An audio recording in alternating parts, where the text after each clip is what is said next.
아버지 하나님, 오늘도 저희들의 마음을 이곳으로 오게 하여 주시고 또 예배드릴 수 있는 시간과 장소를 허락해 주셔서 감사드립니다.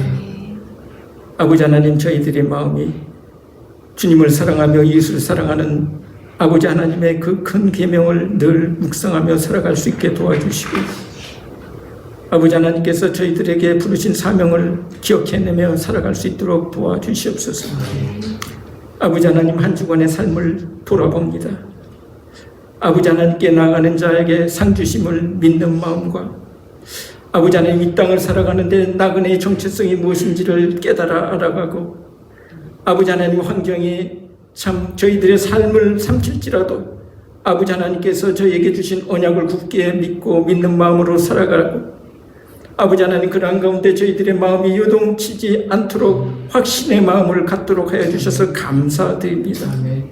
아버지 하나님, 그러나 그러한 삶 가운데서도 저희 마음 가운데는 아버지 하나님, 때로는 불편한 마음이 일어나고, 때로는 아버지 하나님, 조금 더 시간이 되면, 조금 더 여유가 되면 아버지 하나님의 길을 걸어가겠다고 저희 스스로가 내 자신을 기만하는 그러한 시간도 가진 적이 많이 있음을 고백드립니다.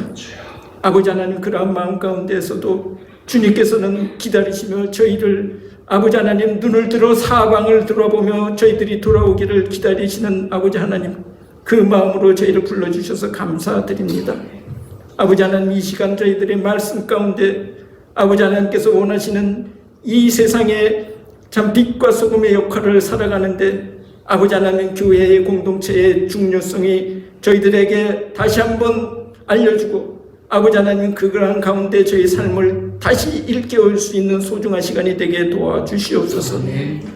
아버지 하나님, 아버지 하나님, 연로하신 아버지, 저희들의 아버지 어머니들 주님 기억해 주시고, 특별히 아버지를 이 세상을 먼저 떠나게 보낸 그 가정을 주님 기억해 주시고, 아버지 하나님, 이 땅에 사는 저희들도 나그네의 정체성을 잃지 않는 소중한 시간이 될 수 있도록 도와주시옵소서. 아버지 하나님, 지금도 말씀과 복음을 들고 아버지 하나님, 그 땅을 밟아가는 우리 지원하는 선교사님들 그 가정을 주님 지켜주시고, 아버지 하나님, 그 가운데 강건함과 그 가정의 평강을 유지할 수 있도록 도와주시옵소서. 아버지 하나님, 말씀을 전하는 목사님 주님 붙들어 주시고, 오늘도 아버지 하나님, 믿음의 공동체를 위해서 우리의 사명이 무엇이고 어떻게 살아가야 하는 그러한 주님의 말씀을 듣는 소중한 시간 되게 도와주시고, 아버지 하나님, 저희들의 발걸음이 주님의 소원을 이루어가는 발걸음이 되게 도와주시옵소서. 아버지 하나님, 가정과 목장에서 또 믿음의 우리 시온농락교회 교회를 출석하면서 아버지 하나님의 주신 말씀을 잘 훈련하고 이 땅에 나아가서 아버지 하나님, 저희들의 사명을 잘 감당할 수 있도록 또 힘주시고, 아버지 하나님, 저희들에게 주님의 놀라운 능력도 허락해 주시옵소서. 강건하게 붙들어 주시는 목사님을 통해서 저희들이 결단과 헌신에 일어나는 귀한 시간 되기를 간절히 바라옵고 예수님 이름으로 기도드립니다. 아멘.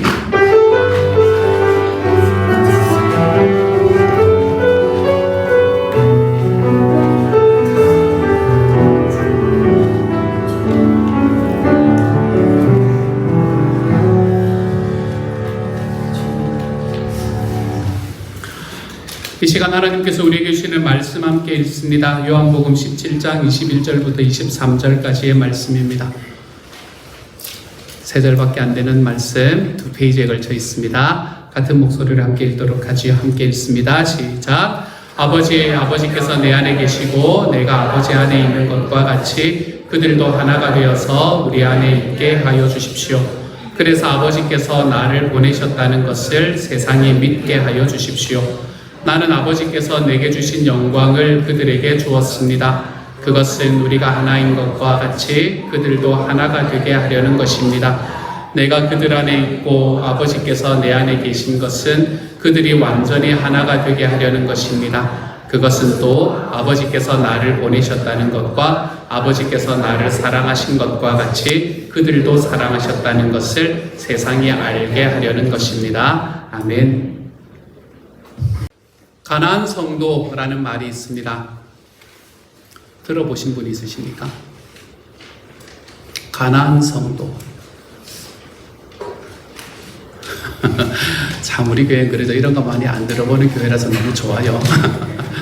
얼마나 좋은지 모릅니다. 저는 1998년에 신학교에 첫 학기를 다닐 때에 제 동료 전도사님에게서 처음 들었던 단어입니다. 이 말은 하나님을 믿지만 교회는 안 나가 하는 사람들을 지칭하는 말입니다. 안 나가를 거꾸로 하면 가나안이 되기에 이런 이들을 소위 가나안 성도라고 부릅니다. 그래, 이런 거 모르는 게 좋습니다, 여러분. 제가 가나안 성도들이 있습니다 라고 하지 않고 가나안 성도라는 말이 있습니다 라고 여러분에게 말씀드리는 이유가 있습니다. 사정상 혹은 우리 안에 상처가 좀 깊어서 잠시 지역교회를 떠나게 되었거나 지역교회에 속하지 않을 수는 있습니다. 그렇지만 진지하게 교회 자체를 부정한다면 그 사람은 성도가 되기는 쉽지가 않겠구나 라는 생각을 제 마음에 해보게 되기 때문에 가나안 성도들이 있습니다 라고 하지 않고 가나안 성도라는 말이 있습니다 라고 여러분에게 소개를 했습니다. 혹시라도 오해가 있을지 몰라서 한 번 더 확인합니다. 지금 교회를 정하지 않고 교회에 속하지 않고서 하나님을 믿는다고 말하는 사람은 다 신앙이 없는 사람이야 라고 말하는 게 아닙니다, 여러분. 이 이야기를 말씀드리는 게 아니고요. 하나님과 복음에 대한 오해가 있어서 그럴 수 있고 특별한 사정 때문에 그럴 수도 있습니다. 하지만 교회라는 공동체 자체를 부정하면서 하나님을 믿는다는 건 불가능합니다. 여러분이 오늘 말씀을 들으시면서 이 이야기의 의미를 좀 더 온전히 이해할 수 있기를 바랍니다. 그리고 성령님께서 그렇게 주님의 말씀을 우리에게 비춰 주실 수 있는 시간이 될 수 있기를 우리 주님의 이름으로 구합니다. 제가 처음에 말씀드렸던 가나안 성도라는 말은 우스갯소리로 한 번씩 하는 말입니다.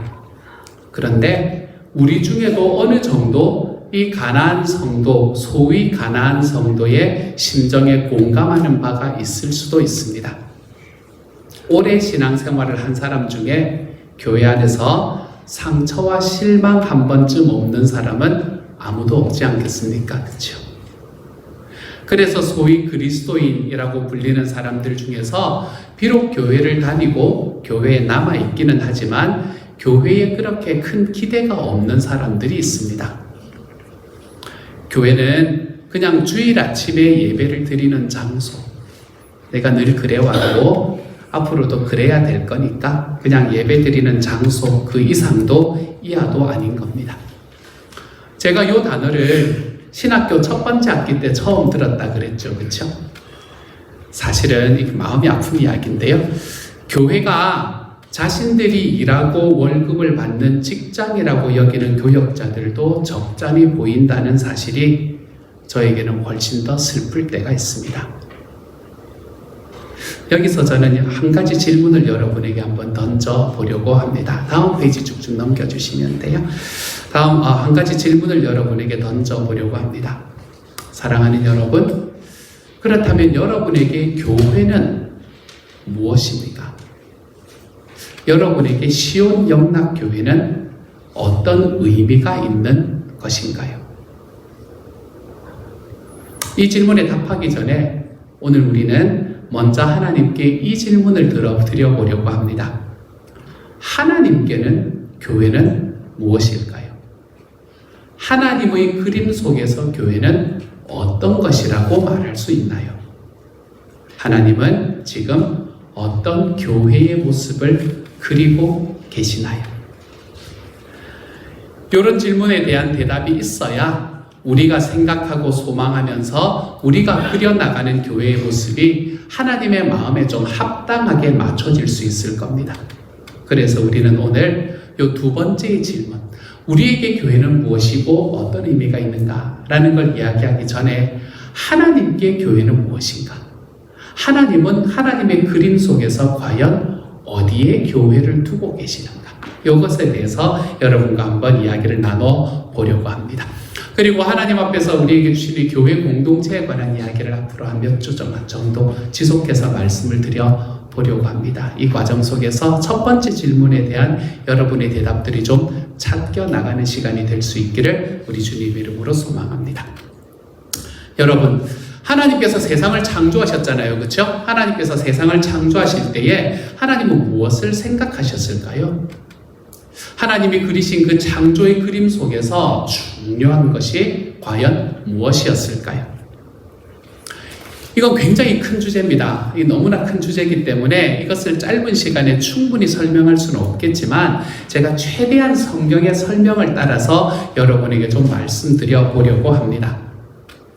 우리는 하나님을 어떻게 고백하나 하면 하나님은 세 분이 한 분이 되신 분이다 이렇게 고백합니다. 어떻게 되셨느냐 하면 모른다 이렇게 대답하시면 됩니다. 어떤 모습으로 그렇게 되셨는지는 모르지만 성경은 우리에게 하나님은 세 분이 한 분이 되신 분이다. 좀 어려운 말로 표현하면 삼위일체가 되신 분이다. 이제 이렇게 우리에게 말씀을 합니다. 삼위로 일체가 되신 하나님의 마음 속에 그분의 그림 속에 무엇이 있는가를 보려면 우리는 어디에 들어가 보면 되나 하면 하나님끼리 무엇이라고 이야기하는지를 우리가 들으면 됩니다. 그러면 정확해집니다. 그렇지 않겠습니까? 저희 집에서 무슨 일이 일어나는지를 알려면 여러분 뭐를 하시면 제일 좋을까요? 그렇게 하지 마십시오, 여러분. 하지만 제일 좋으려면 저희 집에 도청 장치를 해놓으시면 됩니다. 그렇게 하지 마세요. 근데 그러면 정확합니다. 저희가 언제 평소 때 살아가면서 무슨 이야기를 하는지 저희끼리 무슨 이야기를 하는지를 딱 들으시면 그러면 저희가 어떤 마음을 갖고 있는지를 정확하게 아실 거 아니에요. 그렇죠? 하나님 안에서 어떤 마음이 있느냐라는 걸 알려면 삼위로 일체가 되신 이 하나님끼리의 이야기를 우리가 들어보면 가장 정확할 겁니다. 내가 생각하는 거 말고요. 그런데 하나님께서 성부 하나님과 성자 하나님 사이의 대화, 이 대화가 일어나는 곳이 있는데 거기가 어딘가 하면 오늘 우리가 읽었던 요한복음 17장의 말씀입니다. 이 요한복음 17장의 말씀에서는 하나님과 예수님이 1대1로 대화를 하고 계시는 모습을 우리가 볼 수 있게 되는 겁니다. 예수님께서 십자가를 지시기 전에 성부 하나님께 기도하신 내용, 그것이 바로 요한복음 17장의 대화의 내용입니다. 먼저 그 중에서 5절의 말씀을 하나만 보도록 하십시다. 5절의 말씀만 같이 읽습니다. 시작. 아버지, 창세전에 내가 아버지와 함께 누리던 그 영광으로 나를 아버지 앞에서 영광되게 하여 주십시오. 이 말씀이 딱 읽었는데 내가 우와 이게 뭔지 이해가 되겠다 그러시면 신학교를 깊이 생각해 보셔도 괜찮습니다. 이거 참 어려운 말입니다, 여러분. 아버지, 창세전에 내가 아버지와 함께 누리던 그 영광으로 나를 아버지 앞에서 영광되게 하여 주십시오. 주님은 창조 때를 언급하시는데 정확하게 말하면 이 창조 때라는 것은 시간과 공간을 창조하시기 이전의 상태를 말합니다. 요즘에 우리가 소위 이야기하는 이 과학을 좀 가지고 들어오면 빅뱅이 일어나기 그 전의 시대, 그것을 이야기를 한다라고 생각을 해도 뭐 큰 무리가 없을 만한 그런 때를 이야기합니다. 시간과 공간을 창조하기 이전의 영원의 시간, 그게 이제 창조 때거든요. 창세 전에라는 바로 그때거든요. 그때 예수님은 아버지와 영광을 누리셨다라고 이야기를 하는데 이 말씀을 1절에는 뭐라고 이야기하나 하면 그 영광은 아버지가 아들을 영화롭게 하심으로써 누렸던 영광이다. 이렇게 말합니다. 더더욱 복잡해졌습니다. 아버지가 아들을 영화롭게 함으로 누리셨던 영광. 이게 무슨 말인지 이해가 잘 안 되시죠? 그렇죠? 잘 안 되셔야 제가 오늘 설교하기가 편합니다. 이건 이해가 잘 안 되는 이야기입니다. 이거에 대해서 조금 더 자세하게 표현하는 부분이 잠언 8장의 말씀입니다. 잠언 8장 30절 31절 말씀 같이 한번 읽어봅시다. 시작. 나는 그분 곁에서 창조의 명공이 되어 날마다 그분을 즐겁게 하여 드리고 나 또한 그분 앞에서 늘 기뻐하였다. 그분이 지으신 땅을 즐거워하며 그분이 지으신 사람들을 내 기쁨으로 삼았다. 아멘. 이 구절도 아까 우리가 읽었던 5절의 말씀과 마찬가지로 창조의 때를 말합니다. 창조의 때에 여기서 말하는 사람인 나는 성자 하나님, 예수님을 이해할 수 있고 그분 곁에서라고 이야기할 때 그분은 성부 하나님을 이야기를 하는 겁니다. 겁니다. 아버지이신 하나님을 말하는 거예요. 다시 말하면 창조의 때에 예수님께서는 날마다 아버지 하나님을 즐겁게 하여 드리는 존재가 되셨고 항상 아버지이신 하나님 앞에서 기뻐하셨다. 이렇게 말합니다. 아버지이신 하나님만 기뻐한 게 아니라 나아가서 하나님이 창조하신 세상에서 사람의 아들들로 인해서도 기뻐하셨다. 이렇게 말씀을 하고 있는 게 요 잠언의 말씀인 거죠. 이걸 한마디로 표현하면 이렇게 표현할 수 있습니다. 성부 아버지 하나님과 성자 예수님은 서로를 한없이 기뻐하고 즐거워하심으로 서로에게 영광을 돌렸다. 이렇게 말하고 있는 거예요. 서로를 보니까 너무 좋은 거예요. 여러분 그런 사람이 있습니까? 그런 사람이 있어서 결혼을 하셨을 건데 보니까 너무 좋은 거예요. 훅 빠지는 거예요. 그래서 그분을 영광스럽게 만들었다. 그분 안에서 그분을 즐김으로 인해서 내가 그분을 영광스럽게 만들었다. 이렇게 말하는 겁니다. 우리도 너무나 사랑하는 대상을 향해서 한순간은 이런 기쁨과 즐거움을 경험할 때가 있습니다. 제가 생각하는 가장 최고의 때는 제 아내한테 미안하지만 이곳에 없는 게 너무나 감사하고요. 제 아내한테는 미안하지만 제가 경험했던 가장 최고의 이 영광의 순간, 기쁨의 순간은 처음 탁 태어난 은성이를 딱 볼 때, 처음 태어난 아기를 딱 바라볼 때 제 마음속에 느껴지는 감정, 그렇죠? 그런 즐거움, 그런 기쁨, 그런 게 아마 예수님과 하나님이 서로 아버지이신 하나님과 아들이신 예수님의 서로를 즐거워하시면서 영광을 돌리는 그런 감정이 아닐까라고 생각해 볼 수 있을 것 같습니다. 우리가 세 분이 한 분이 되시는 하나님, 삼위로 일체 되시는 하나님이라는 말은 우리에게 결국 무엇을 이야기해 주나 하면 여러분, 하나님은 처음 시작할 때부터 공동체로 존재하셨다는 걸 알려줍니다. 여러분, 하나님은 혼자 계시는 분이 아닙니다. 하나님은 단 한순간도 혼자 계시지 않으셨어요. 하나님은 태초부터 이 세상이 만들어지기 훨씬 전부터 하나님은 공동체로 존재하셨다. 그게 삼위일체로 되시는 하나님이다 라는 말이 우리에게 이야기하는 겁니다. 특별히 삼위 하나님이라는 것은 세 분으로 계시지만 그 본체에 있어서는 하나이다 라는 이야기예요. 이렇게 하나님은 그 안에서 세 분이 하나가 되시는 그 하나님 안에서 아름다운 공동체를 이루셨습니다. 그 안에 서로를 너무 사랑하고 서로 간의 사귐이 너무 커서 그분들의 그 안에서 있는 하나님 안에 있는 이 사랑과 사귐이 너무 가득 차서 밖으로 흘러나오게 된 거예요. 그렇게 흘러나와서 공동체이신 하나님의 존재 밖으로 넘쳐나는 기쁨과 행복과 즐거움, 이것들을 가지고 하나님은 무엇을 창조하셨나 하면 세상을 창조하시고 인간을 창조하신 거예요. 그러니까 세상과 인간은 이 하나님 안에서 일어나는 이 사랑의 아름다운 선순환을 경험할 수 있는 충분한 자격을 갖춘 존재라는 겁니다. 다시 말하면 삼위로 일체가 되신 하나님은 자기 안에 있는 기쁨과 만족과 행복과 즐거움을 나누어 주시려고 세상을 창조하셨다는 거예요. 우리가 그렇게 이야기하는 것하고 비슷합니다. 남편과 아내가 서로 만나서 결혼을 하고 결혼을 해서 살아가는 삶이 너무 행복하고 좋잖아요. 그렇죠? 때로는 좀 싸우고 그러기도 하지만 싸우는 그 모습조차도 얼마나 귀엽습니까? 그렇죠? 나한테 화를 내고 얼굴에 짜증내는 그 모습이 또 얼마나 귀엽습니까, 여러분? 그래서 우리는 너무 좋잖아요. 그래서 우리 자녀들에게 뭐라고 말합니까? 일찍 결혼해라. 이렇게 이야기하죠. 결혼이 얼마나 좋은 건지 몰라. 일찍 결혼해. 이렇게 이야기하는 것과 비슷한 겁니다. 하나님 안에서 흘러나오는 사랑이 너무 큰 거예요. 하나님 안에서 서로를 향해서 성자 하나님은 성부 하나님을 향해서, 성부 하나님은 성령 하나님을 향해서 서로가 서로를 향해서 서로를 사랑하고 서로를 위해주는 게 너무 크고 아름다우니까 이게 자기만 있는 게 아니라 이 안에서 흘러 넘치기 시작하는 거예요. 그래서 주변에서 나누어 주기 시작하는 것, 그것이 하나님의 창조의 동기가 되어버리는 겁니다. 여기서 한 가지 중요한 결론이 있습니다. 그것은 삶 위로 계시는 하나님은 처음부터 시작해서 영원에 이르기까지 무엇으로 존재하신다고요? 공동체로 존재하신다는 겁니다. 하나님은 공동체로 존재하시는 분이다.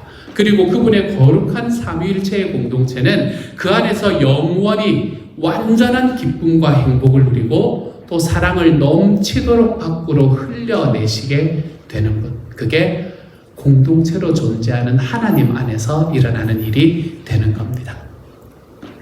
이런 하나님께서 그 안에서 너무나 사랑이 넘치고 그 안에서 공동체로 살아가는 게 너무 행복하신 하나님께서 창세기 1장을 보면 6일 동안 이 세상을 창조하시면서 매일매일의 창조를 마칠 때마다 뭐라고 이야기하시냐면 창조한 걸 보니 하나님이 보시기에 좋았더라 이렇게 말씀을 하십니다. 마지막 날에는 이것만 이야기하면 좀 마음이 찜찜하셨든지 하나님이 손수 만드신 모든 것을 보시니 보시기에 참 좋았다 이렇게 이야기를 하십니다. 그런데 여기에서 우리가 주목할 만한 이야기는 특별히 사람을 창조하는 것에 대한 26절과 27절의 말씀입니다. 우리가 이 말씀만 읽으면서 함께 한번 살펴보도록 하죠. 같이 읽습니다. 시작. 하나님이 말씀하시기를 우리가 우리의 형상을 따라서 우리의 모양대로 사람을 만들자. 그리고 그가 바다의 고기와 공중의 새와 땅 위에 사는 온갖 들짐승과 땅 위를 기어다니는 모든 길짐승을 다스리게 하자 하시고 하나님 당신의 형상대로 사람을 창조하셨으니 곧 하나님의 형상대로 사람을 창조하셨다. 하나님이 그들을 남자와 여자로 창조하셨다. 아멘. 여기서 우리라는 단어가 나와 있죠. 그렇죠? 여기서 우리라는 단어는 전통적으로 세 분이 한 분이 되시는 이 하나님을 묘사하는 방식이다라고 이해가 되어 왔습니다. 삼위일체이신 하나님이기에 내가 아니라 우리라고 표현한다고 이해되어 왔습니다. 하나님께서 당신의 형상대로 사람을 창조하셨다는 것은 그 사람이 가지고 있는 특징적인 속성에만 연결되어 있는 것이 아닙니다.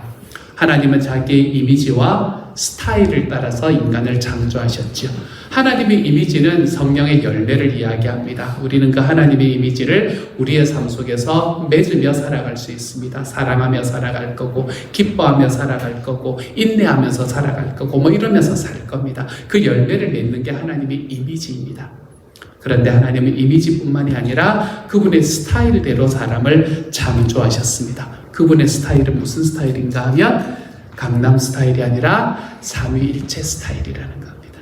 하나님은 삼위일체의 스타일로 사람을 창조하셨습니다. 그래서 사람을 창조하실 때 하나만 창조하신 게 아니라 남자와 여자로 하나님은 인간을 창조하실 때 처음부터 공동체로 창조하셨다라고 이야기하는 겁니다.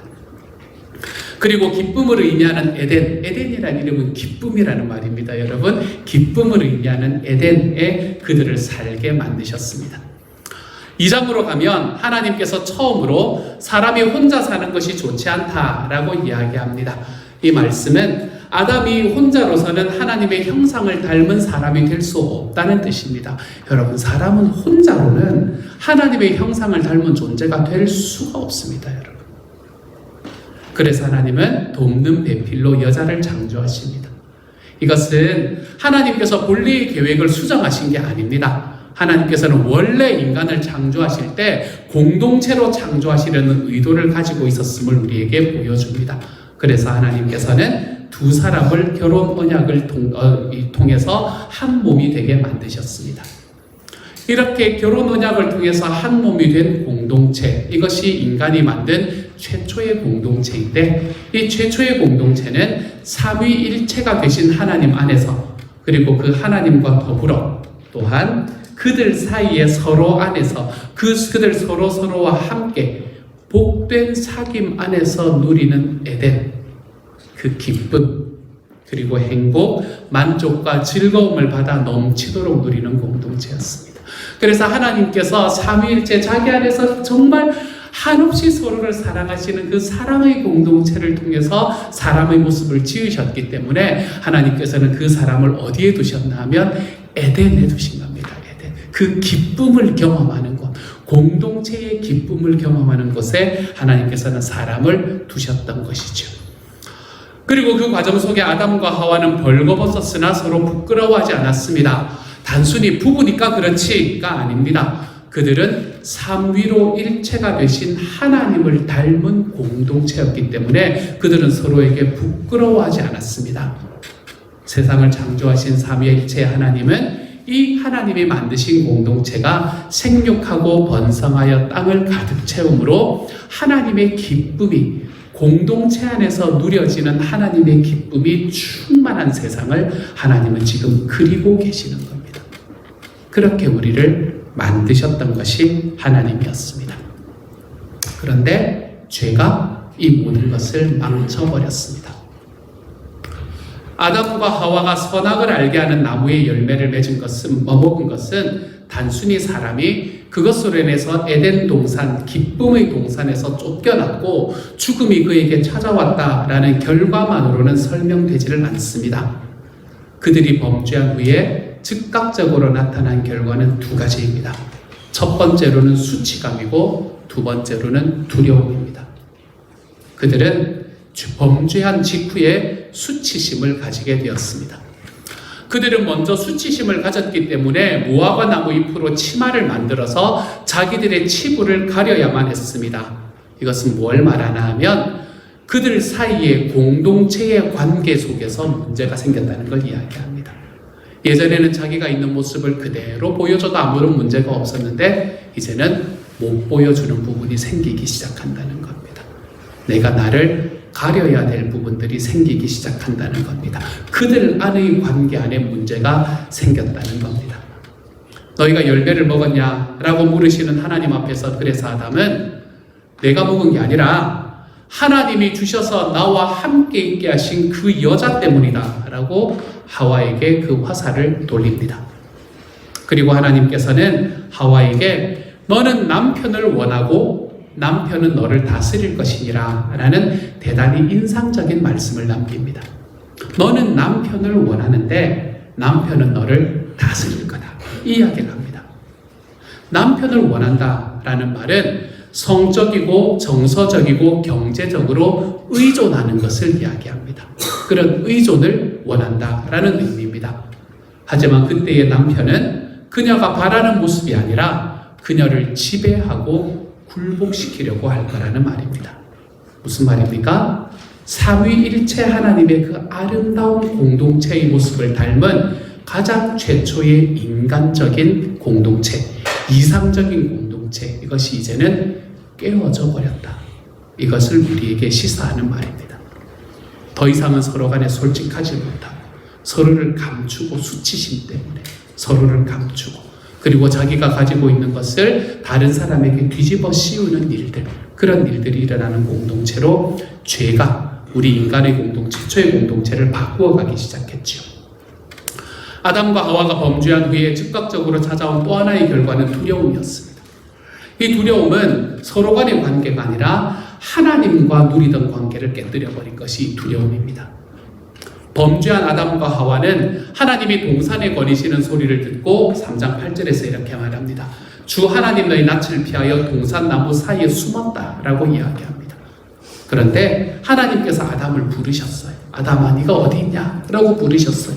그랬더니 3장 10절에서 굉장히 묘한 이야기를 합니다. 아담이 하나님께 이렇게 대답해요. 저는 벗은 몸인 것이 두려워서 숨었습니다. 이렇게 말합니다. 두 번째, 죄가 이 관계 공동체를 파괴하고 나자 인간에게 찾아온 두려움은 하나님과의 관계를 깨뜨려 버립니다. 죄는 아담과 하와가 이 삼위일체이신 하나님 안에서 그리고 그분과 함께 누리던 사귐을 파괴해 버렸습니다. 그 안에서 받아 누리던 에덴, 그 안에서 받아 누리던 기쁨, 만족, 행복, 즐거움 산산조각 나버리고 말았습니다. 범죄한 아담과 하와에게 그래서 남아있는 것은 이제 소외된 개인들이었습니다. 깨어져 버린 공동체였습니다. 여러분, 죄는 있잖아요. 단지 죄인을 지옥으로 보내는 것으로 끝나지 않습니다. 여러분, 죄는 개인적인 것으로 끝나지 않습니다. 죄는 관계와 공동체를 깨뜨립니다. 죄는 관계와 공동체를 깨뜨림으로 하나님의 기쁨과 행복을 누릴 수 없게 합니다. 내가 공동체가 깨뜨려지고 관계가 깨뜨려지고 모두가 다 소외되어 가는 자리로 걸어 들어가므로 하나님의 기쁨과 행복을 누릴 수 없게 되는 세상. 여러분, 이런 지옥 같은 세상을 만들어가는 게 하나님 앞에서 우리가 지은 죄가 일으키는 일입니다. 이것이 죄가 한 일이고요. 지금도 하고 있는 일입니다. 그래서 이후의 이야기는 어떻게 전개됩니까? 가인이 형제 아벨을 죽이는 이야기가 나타납니다. 복수와 살인을 정당화하고 자랑하는 라멕의 이야기가 쭉 이어집니다. 창세기 3장 이후 구약 성경에 남은 이야기는 결국 죄가 파괴해버린 공동체의 슬픈 이야기입니다. 공동체가 죄로 인해 어떻게 파괴되어 가는가, 이것을 우리에게 계속해서 설명하고 있습니다. 삼위일체 하나님과 더불어 누리던 공동체가 깨어졌습니다. 가장 친밀해야 할 부부와 가족 안에서조차 미움이 일어납니다. 살인이 일어납니다. 그리고 세상은 그런 일들로 인해 살벌해지기 시작합니다. 그것이 지금 우리가 경험하고 있는 세상에 대한 설명입니다. 하나님께서 공동체로 존재하셨던 하나님께서 우리의 삶을 아름다운 공동체를 만드셨는데 그것이 죄로 인해서 깨어짐으로 인해 이렇게 살벌해져 버린 이 세상에 대한 설명, 그것이 바로 지금 제가 말씀드리는 이 이야기가 우리에게 말씀하고 있는 이야기죠. 이렇게 살벌해져 버린 세상, 더 이상은 공동체 아름다움이 남아있지 않는 것만 같은 세상. 여러분, 이런 세상에 아직 희망이 있습니까? 있습니다. 그리고 그 희망은 교회다라고 성경은 이야기합니다. 왜냐하면 삼위일체 되신 하나님은 죄로 망가진 세상을 멸하지 않으셨고 그것을 새롭게 하실 것을 이미 작정하셨기 때문에 그렇습니다. 아버지이신 하나님은 죄로 망가진 세상을 구속하기로 작정하셨습니다. 회복하기로 작정하셨습니다. 그리고 그분의 회복의 마음은 성자 하나님께서 예수님께서 십자가를 지심으로 우리의 죄를 속량하심으로 우리를 회복시켜 주셨습니다. 예수님께서 이 땅에 오심으로 우리의 그분의 회복이 시작되었습니다. 우리는 여러분, 예수님을 이야기하면서 예수님이 내 죄를 속하시려고 나 때문에 십자가에 죽으시기 위해 이 땅에 오셨다고 말합니다. 맞습니다. 하지만 그것은 절반의 진리일 뿐입니다. 십자가를 지시기 전에 예수님께서 기도하신 내용은 그때 예수님께서 무엇을 머릿속에 그리고 계셨는지를 잘 보여줍니다. 예수님의 십자가를 지실 때 과연 어떤 그림을 그리고 계셨는지를 잘 보여줍니다. 그리고 그 예수님의 그림의 중심에는 한 개인이 있는 것이 아니라 교회 공동체가 있었습니다. 오늘 본문 21절의 말씀입니다. 21절만 같이 한번 읽어보도록 합니다. 같이 읽습니다. 시작. 아버지께서 내 안에 계시고 내가 아버지 안에 있는 것과 같이 그들도 하나가 되어서 우리 안에 있게 하여 주십시오. 그래서 아버지께서 나를 보내셨다는 것을 세상이 믿게 하여 주십시오. 주님은 십자가를 지심으로 세우실 공동체인 교회의 하나됨을 위해서, 그들의 하나됨을 위해서, 즉 교회가 삼위 하나님의 하나됨을, 그리고 삼위일체 되신 하나님 안에서 그 하나님의 기쁨을 누리는 공동체가 되기를 위해서 기도하고 계시는 겁니다. 22절도 마찬가지입니다. 함께 읽습니다. 시작. 나는 아버지께서 내게 주신 영광을 그들에게 주었습니다. 그것은 우리가 하나인 것과 같이 그들도 하나가 되게 하려는 것입니다. 이는 교회가 성부와 성자의 하나됨을 그대로 누리는 공동체임을 보여줍니다. 그 예수님께서는 여전히 그들에게 주었다라고 이야기합니다. 우리가 하나인 것과 같이 그들도 하나가 되게 하려는 것입니다. 예수님께서는 지금 자기가 이 땅에 유산으로 마지막으로 남기실 그 교회가 하나님과 하나님 아버지이신 하나님과 아들이신 예수님의 서로 간에 깊이 사랑의 관계를 누리는 것처럼 그들이 그 안에서 사랑의 관계를 누리며 하나가 되는 공동체를 만들어가는 것을 우리에게 말해주고 있는 겁니다. 이게 예수님께서 그때 십자가에 돌아가시기 전날에 그분이 그리고 계시던 그림이었습니다. 23절은 어떻습니까? 같이 읽습니다. 시작. 내가 그들 안에 있고 아버지께서 내 안에 계신 것은 그들이 완전히 하나가 되게 하려는 것입니다. 그것은 또 아버지께서 나를 보내셨다는 것과 아버지께서 나를 사랑하신 것과 같이 그들도 사랑하셨다는 것을 세상이 알게 하려는 것입니다. 이 말씀은 좀 더 구체적으로 교회가 주님께서 우리 안에 계시고 아버지께서 주님 안에 계셔 온전함을 이루어 하나가 되게 되어가는 공동체임을 보여주고 있습니다. 교회는 이처럼 하나님의 모습을, 하나님의 온전한 사랑의 하나됨을 드러내는 공동체임을 보여줍니다. 주님은 이것을 위해서 기도하고 계십니다. 성자 하나님이셨던 예수님께서 십자가를 지시기 전에 그 절체절명의 시간에 아버지 하나님께 기도하셨습니다. 그리고 그때 예수님께서 그분의 기도에 이름을 넣고 이야기하신 것은 교회였습니다. 그분은 교회의 하나됨을 위해 기도하셨습니다. 그 밤에 십자가를 지시기 바로 전날 그 밤에 주님이 그분의 마음속에 그리신 것은 교회라는 하나된 공동체였습니다. 죄가 파괴한 공동체 안의 모든 관계들이 이제 그리스도의 죽음으로 회복을 경험하게 될 건데 교회라는 새로운 하나님의 가족 안에서 경험하게 될 거라는 겁니다.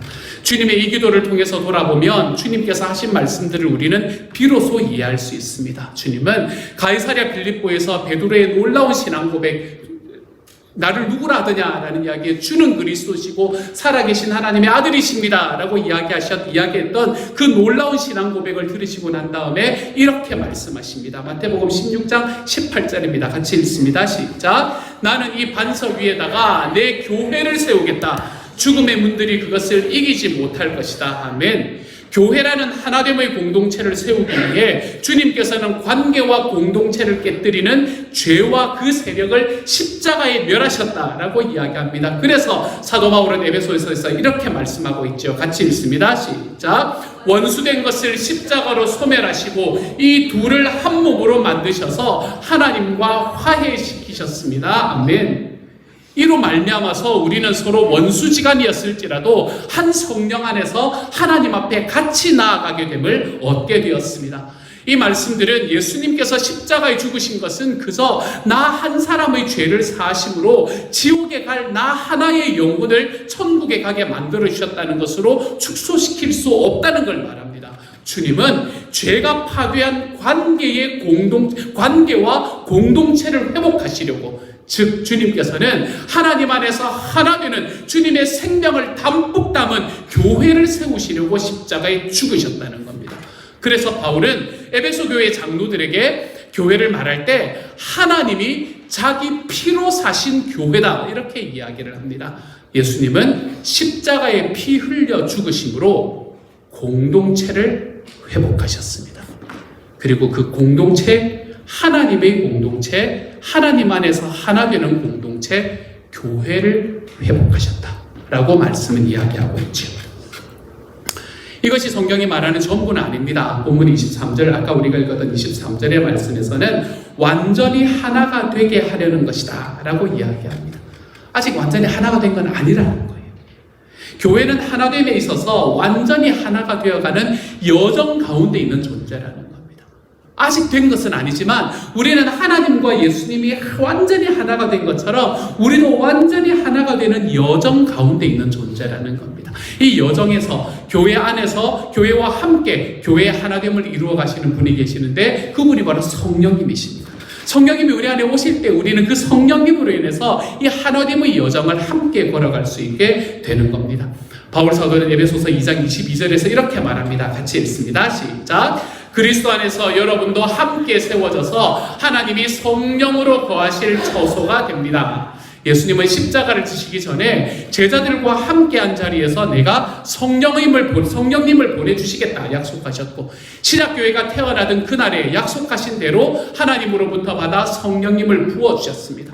그래서 성령님은 예수님께서 기도하신 대로 교회를 하나 되게 하는 영으로 오신 분이 바로 성령님입니다. 에베소서 4장 3절의 말씀입니다. 같이 읽습니다. 시작. 성령이 여러분을 평화의 띠로 묶어서 하나가 되게 해주신 것을 힘써 지키십시오. 그러므로 모든 성도는 이 하나님이 부르시는 예수님이 만드신 예수님이 위해서 십자가에 죽어주신 이 공동체로 부름을 받았고 이 공동체로 지어져가는 여정을 시작한 사람들입니다. 그리고 종말에 완성된 하나님의 나라는 이 죄로부터 완전히 회복된 자유로운 공동체, 하나님을 힘을 다하여 사랑하고 이웃을 나 자신처럼 사랑하는 공동체, 그 안에서는 전혀 수치나 부끄러움 또는 두려움을 느끼지 않고 언제나 어디에서나 나 자신이 될 수 있는 공동체가 하나님께서 우리가 만들어가기를 원하시는, 우리를 이끌어 가시는 여정에 있는 바로 그 공동체가 되는 겁니다. 우리는 교회 안에서 이 천국의 공동체의 맛을 느끼며 살아갈 수 있게 되는 거죠. 오늘의 말씀을 정리하겠습니다. 오늘의 말씀을 정리하면 이렇습니다. 천지를 창조하신 하나님의 마음에는 공동체가 있었습니다. 죄가 이 공동체를 파괴해버렸지만 아버지이신 하나님은 죄로 인해 망가진 공동체를 회복시키려고 독생자이신 예수님을 보내주셨습니다. 예수님께서는 십자가의 죽으심으로 공동체를 구속하시고 회복하셨습니다. 그러므로 우리는 창조될 때 이미 공동체로 창조되었고 또 공동체로 구속받았다고 말할 수 있습니다. 그리고 우리는 공동체 안에서 성화되어가는 존재입니다. 그러므로 삼위일체 하나님의 하나됨과 사귐을 누리는 공동체로 온전하게 지어져 가려는 열망, 내가 하나님이 정말 그분 안에서 정말 사랑이 넘치는 그 하나님의 사랑을 하나님께서 우리에게 맡겨주신 이 공동체 안에서 만들어내고 그것을 경험해 보려고 하는 이 열망, 이것은 모든 거듭난 그리스도인들, 참된 하나님의 자녀들이 누리는 당연한 마음이 될 겁니다.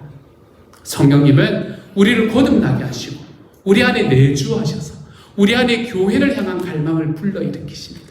그리고 하나님께서는 우리가 속해 있는 이 교회의 공동체를 삼위일체 하나님의 그 기쁨, 그 하나님의 에덴을 누리는 교회로 우리를 빚어 가시게 될 겁니다. 거듭남과 회심이 신자 안에서 만들어내는 참된 변화, 이것은 공동체를 향한 갈망을 우리에게 주는 겁니다. 그리고 이것은 공동체를 향한 포기할 수 없는 애정을 우리에게 허락합니다. 우리가 이것을 안다면 하나님은 믿지만 교회에는 속하지 않겠다라고 진지하게 교회를 부정하시는 소위 가나안 성도는 논리적으로 성립할 수 없는 개념이 되는 겁니다. 다만 죄의 본질이 자기 중심성에 있기에 죄가 우리 관계를 깨뜨리고 우리의 공동체를 파괴한다는 점을 결코 가볍게 볼 수는 없습니다. 예수님이 이미 십자가에서 이것을 해결해 주셨지만 우리의 삶에도 여전히 일어나고 있는, 지금도 일어나고 있는 이 사실을 우리는 가볍게 여길 수는 없습니다. 우리 안에 남아있는 죄의 본성은 끊임없이 우리가 속한 공동체를 파괴하려고 할 것이기 때문에 그렇습니다. 죄의 본질이 공동체에 연결되어 있기에, 죄는 관계를 깨는 거라 그랬잖아요. 죄는 공동체를 깨는 거라 그랬잖아요. 죄의 본질이 공동체에 연결되어 있습니다. 그러므로 여러분, 죄 안에서의 회복, 그리고 이 죄를 다룰 때는 우리는 반드시 공동체 안에서 다뤄야 됩니다. 죄가 공동체와 연결되어 있기 때문에 우리는 이 죄를 반드시 공동체 안에서 다뤄야 됩니다. 이런 시쳇말이 있습니다. 우리는 모두 다 홀로 있을 때는 성자다. 우리는 모두 나 홀로 있을 때는 성자다. 나 혼자 있는데 안 괜찮은 사람이 어디 있습니까, 여러분? 신앙생활은 그렇지만 혼자 말씀과 기도하는 것으로 거룩해지는 게 아닙니다. 공동체가 없는 신앙생활은 없습니다.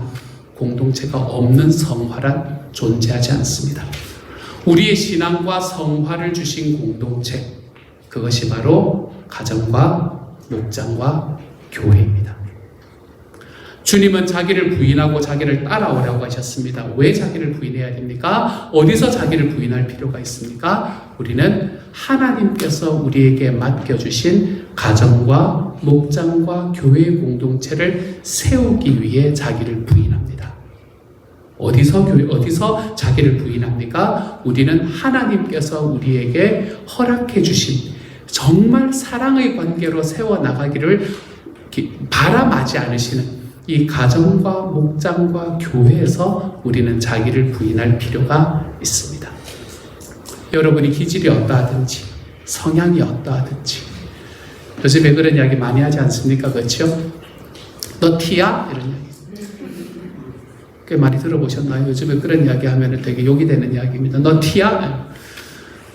그러니까 뭔지는 여러분이 알아보십시오. 여러분의 MBTI가 뭘 말하고 있든지 간에 여러분은 자기를 부인하고 하나님이 피로 사신 공동체인 목장과 교회 안에 들어와서 삼위 하나님의 하나 되심과 그분의 완전한 사귐이 우리의 목장과 교회에서 이루어지기를 갈망하고 기도하며 성령님께서 하나 되게 하신 것을 힘써 지키도록 부름을 받은 존재입니다. 공동체로 창조하시고 공동체로 회복하시는 주님의 은혜가 우리 모두가 만들어가는 가정과 목장과 교회의 공동체에서 더욱 아름답고 찬란하게 열매를 맺을 수 있기를 소망합니다. 이러한 것을 우리의 삶에서 열매 맺기 위해서 우리는 연습하고 훈련하며 살아야 됩니다. 이 연습과 훈련이 우리의 삶에서 나타나 볼 수 있는 한 주가 될 수 있기를 우리 주님 이름으로 축복합니다. 내 마음에 들지 않아. 이것이 우리의 삶의 우선이 되면 여러분 하나님의 공동체는 깨어져 버립니다. 그것이 아니라 주님 안에 있는 그 사랑의 공동체, 그 에덴을 우리의 목장에서 회복시켜버리라. 우리의 교회 안에서 회복해버리라. 우리의 마음이 거기에 이르며 우리의 삶에서 우리 하나님께서 우리에게 주시는 공동체를 아름답게 만들어갈 수 있는 하나님의 사람들이 다 되어가시기를 우리 주님 이름으로 축복합니다. 사랑하는 하나님, 우리에게 주시는 하나님의 은혜가 얼마나 큰지 주님, 우리의 삶의 주님이 하나님께서 우리를 창조하시기 그 이전부터 그분 안에서 어떤 사랑이 서로를 깊이 채웠는지를 볼 수 있게 해주시니 감사합니다. 그 사랑이 그 안에서만 흐르는 것이 아니라 하나님 밖으로 흘러나와 세상을 창조하고 우리를 창조하시는 자리까지 걸어가게 해주시는 하나님 그 길을 걸어주시니 감사합니다. 사랑하는 주님, 주님께서 예수 그리스도의 십자가가 하나님 정말 우리들의 삶에 교회를 회복하고 공동체를 회복하는 것으로 주님께서 십자가에 죽으셨다는 것을 볼 수 있게 해주시니 감사합니다. 삼위로 공동체 되신 하나님께서 교회의 공동체를 위해서 십자가에 죽으셨다. 사랑하는 하나님, 하나님께서 우리가 이것을 분명히 알게 하시고 그래서 우리가 만들어가는 가정과 목장과 교회의 공동체가 이 하나님의 모습을, 하나님의 공동체의 모습을 회복하게 하여 주옵소서. 주님, 내 마음과 나의 성격에 따라서 하나님 사람들을 판단하는 것이 아니라 주님의 말씀에 힘입어서 하나님 우리가 하나님 앞으로 한 걸음씩 걸어가고 우리가 속해 있는 우리의 공동체를 주님께서 정말로 기뻐하시고 소원하시는 하나님의 공동체로 만들어 가볼 수 있는 하나님의 사람이 다 되도록 주여 도와주옵소서. 모든 말씀 우리 주님 예수님 이름으로 기도드립니다. 아멘. 이제 평안한 마음으로 세상에 돌아가십시오. 선한 일에 용기를 가지시며 악을 악으로 갚지 마십시오. 항상 연약한 자를 도우시며 병든 자를 찾아보시며 곤란당하는 이웃을 위로하십시오. 모든 사람을 존경하시며 주님께 봉사하고 주님을 사랑하십시오. 모든 일을 믿음과 사랑으로 행하시며 어떤 일에도 소망을 포기하지 마십시오. 그리고 거룩하신 성령님께 순종하여 기쁨과 감사의 생활을 해나가십시오. 우리 하나님 아버지는 여러분을 항상 도와주실 것입니다. 지금은 우리를 주에서 구원해 주신 우리 주 예수 그리스도의 은혜와 하나님의 놀라우신 사랑하심과 성령님의 교통하시는 은혜가 사랑이 넘치는 공동체로 처음부터 존재하셨던 하나님이 우리를 공동체로 창조하셨고 지금도 공동체로 회복시키시기를 원하신다는 사실을 알고 우리의 가정과 목장과 교회를 주님이 기뻐하시는 사랑의 공동체로 만들어가는 훈련을 잘 감당해 나가기를 다짐하고 일어서는 시온영락 식구들 한 사람 한 사람에게 지금부터 영원토록 함께 계시기를 간절히 축원하옵나이다. 아멘.